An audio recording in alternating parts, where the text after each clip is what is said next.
isang contestant sa Philippines Got Talent, kitang-kita ang ngiti ni Donnie Pangilinan nang sabihin ng bata ang pangalan niya ay Belle. Sabi nga nila ay napaka-bias niya, talagang hinanap niya si Belle. Sabi niya, sino si Bini Belle? At tinanong niya at sino ang kanyang kasama.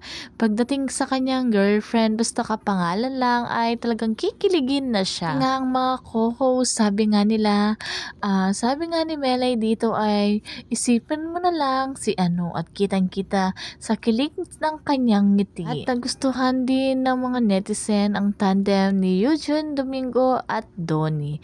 Talagang kitang-kita ang ngiti ng dalawa nung may tinitignan si Donnie sa kanyang phone.